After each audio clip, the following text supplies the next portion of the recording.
ஆண்டவராகிய இயேசு கிறிஸ்துவின் நாமத்தில் காலை வாழ்த்துக்கள். இன்றைய மன்னா, என் முகத்தை இனி அவர்களுக்கு மறைக்க மாட்டேன் என்று கர்த்தராகிய ஆண்டவர் சொல்லுகிறார் என்றார். எசேக்கியேல் 39 வசனம் 29 பின்பகுதி. யார் பார்த்து சொல்கிறார் பாருங்க, இஸ்ரவேல் வம்சத்தார் மேலே.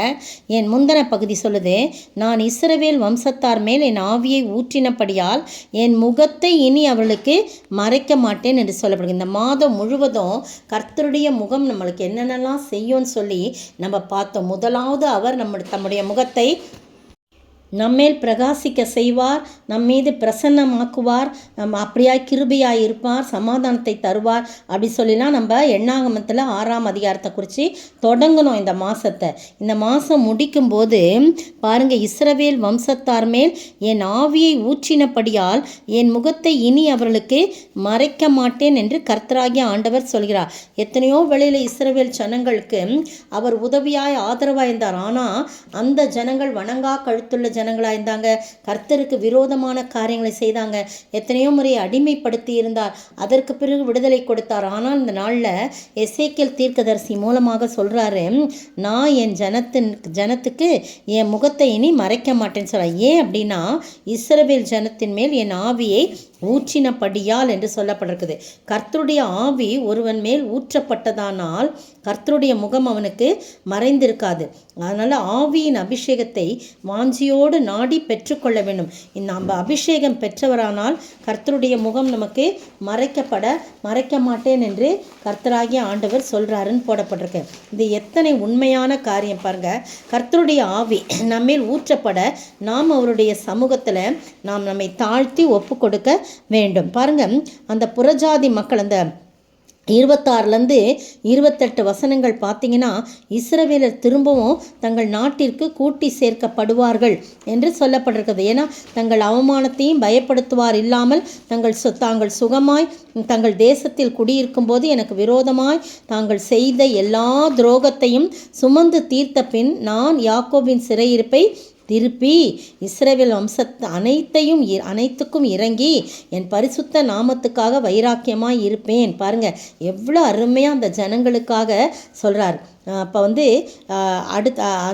அதை சொல்லும்போது நமக்கு எவ்வளோ உற்சாகத்தை கொடுக்கக்கூடியதா இருக்கிறது.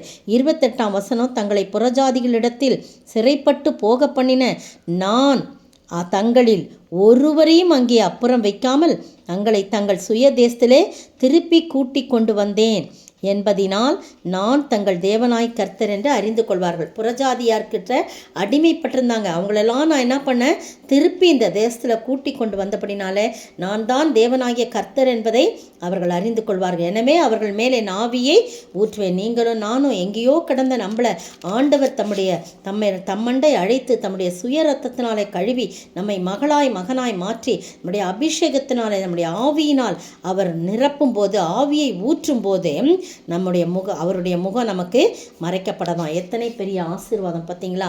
ஆண்டவருடைய ஆவி நம்மை அசைவாடும் போது நாம் கர்த்தருக்காய் ஜீவிக்க அவருடைய முகம் மறைக்கப்படாமல் எப்போதும் நம் மீது ஒளி வீசும்படியாக கர்த்தர் கிருபை செய்வார்.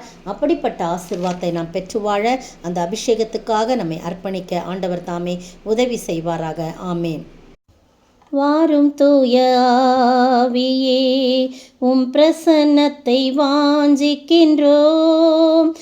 வல்லமையால் என்னை நிறைத்து நீராளுகை செய்யும். ஜீவ தண்ணி நீரே, தாகம் தீர்க்கும் ஊற்று, ஆலோசனை கர்த்தரே, என்னை ஆளுகை செய்யும். ஸ்தோத்திரிக்கிற ஆண்டவரே, துதிக்கிற ராஜா, வாழ்த்துக்கிற வணிகிறப்பா தகப்பனே, நீங்கள் வந்தீங்கன்னா என்னை ஆளுகை செய்வீங்க ஆண்டவரே. வாரும் தூய ஆவியே, வசனத்தினால் நிரப்புங்க.